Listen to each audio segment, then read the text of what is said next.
এটা সম্পূর্ণভাবে মিথ্যা কথা এবং সম্পূর্ণভাবে একটা প্রোপাগান্ডা। হেলিকপ্টার থেকে কোনো ধরনের কোনো গুলি চালানো হয়নি। বিভিন্ন স্থাপনায় আক্রমণের মাধ্যমে মূলত ঢাকাকে বাংলাদেশ থেকে বিচ্ছিন্ন করাই তাদের উদ্দেশ্য ছিল। আমরা গত কাল পর্যন্ত সর্বমোট 228 জনকে গ্রেফতার করতে পেরেছি।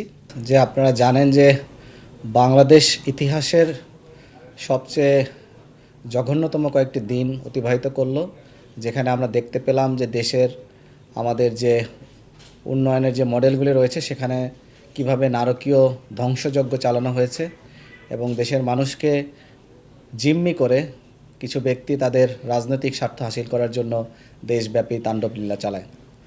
যেখানে আমরা র্যাব এলিট ফোর্স হিসাবে অত্যন্ত কঠোরভাবে বিষয়গুলোকে দেখেছি এবং আমরা চেষ্টা করেছি যাতে দেশের সাধারণ মানুষের জানমালের ক্ষয়ক্ষতির পরিমাণকে কমিয়ে এনে এবং সাধারণ মানুষের জীবনযাত্রা যাতে আবার স্বাভাবিক করা যায় খুব দ্রুততম সময়ে আমাদের সেই প্রচেষ্টা ছিল।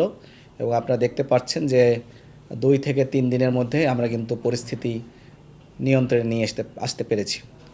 এখানে বিভিন্ন জায়গায় যে তাণ্ডব লীলাগুলি চালানো হয়েছিল এটা মূলত ঢাকাকে পুরো বাংলাদেশের থেকে বিচ্ছিন্ন করার একটা প্রচেষ্টা ছিল। যেখানে বাংলাদেশের বিভিন্ন জেলা থেকে যে হাইওয়েগুলি ছিল, এখানে সরকারি স্থাপনা, পুলিশ স্থাপনা থেকে শুরু করে বিভিন্ন স্থাপনায় আক্রমণের মাধ্যমে মূলত ঢাকাকে বাংলাদেশ থেকে বিচ্ছিন্ন করাই তাদের উদ্দেশ্য ছিল। সেখানে আমরা দেখেছি যে আমাদের র্যাবের উপরেও আক্রমণ হয়েছে। আমাদের র্যাবের শতাধিক সদস্য বিভিন্নভাবে আহত হয়েছেন। একজন সদস্য এখনও মারাত্মকভাবে আহত অবস্থায় সিএমএইচে চিকিৎসাধীন রয়েছেন, তিনি এখনও সংকটাপন্ন অবস্থায় রয়েছেন।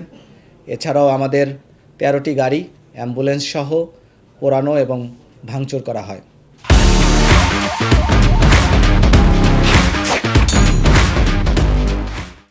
আমরা এই ঘটনার পরে এই ঘটনাকে নিয়ন্ত্রণ করার জন্য আপনারা দেখেছেন যে আমরা হেলিকপ্টার টহলের মাধ্যমে যেখানে আমাদের যে বিভিন্ন স্থানে যে আমাদের সদস্যরা ছিল বিভিন্ন বাহিনীর, তারা সে সকল স্থানে দেখতে পেয়েছে যে সামনে ছোট বাচ্চাদেরকে মানব ঢাল হিসেবে ব্যবহার করা হচ্ছিল।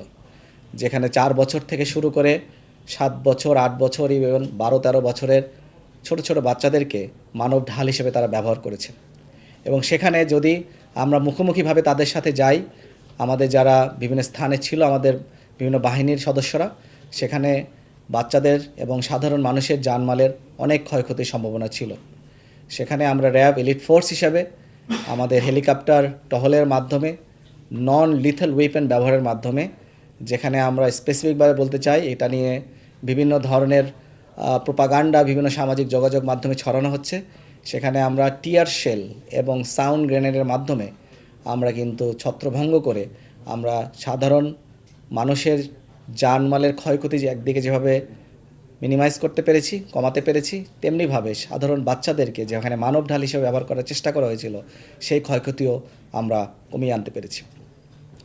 এছাড়াও আমরা এই ঘটনার পরে বিভিন্ন ধরনের ভিডিও ফুটেজ, বিভিন্ন ধরনের সামাজিক যোগাযোগ মাধ্যমে যে সকল ছবি ছিল সেগুলোকে বিশ্লেষণ করছি এবং বিশ্লেষণের মাধ্যমে আমরা গত কাল পর্যন্ত সর্বমোট 228 জনকে গ্রেফতার করতে পেরেছি। এর ভিতরে ঢাকার ভিতরে 55 জন এবং ঢাকার বাইরে 173 জন। আমরা গতকালকেও একজন নরসিংদী থেকে পলাতক মোহাম্মদ ফারুক আহমেদ, তাকে সোনারগাঁ থেকে গ্রেফতার করতে সক্ষম হয়েছি। র্যাব 11 তাকে গ্রেফতার করেছে এবং এএব অ্যাসোসিয়েশন অফ ইঞ্জিনিয়ার্স বাংলাদেশের সহসভাপতি, যিনি বনশ্রী এলাকায় থাকতেন এবং ওখানে টিভি ভবন কেন্দ্রিক যে নাশকতা সেখানে তিনি নেতৃত্ব দিয়েছিলেন এবং তাকেও আমরা গ্রেফতার করতে সক্ষম হয়েছি গতকালকে, মোহাম্মদ কামরুল হাসান।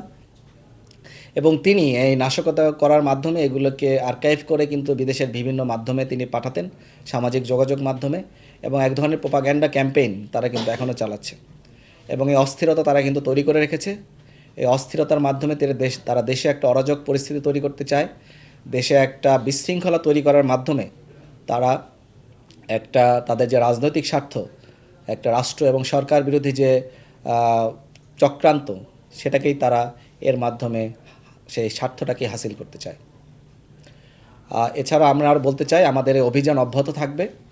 আমাদের কাছে অনেকেই বিভিন্ন ধরনের তথ্য দিচ্ছেন যদি কারো কাছে এই ধরনের কোনো তথ্য থাকে আমাদেরকে তথ্য দিয়ে সহায়তা করবেন।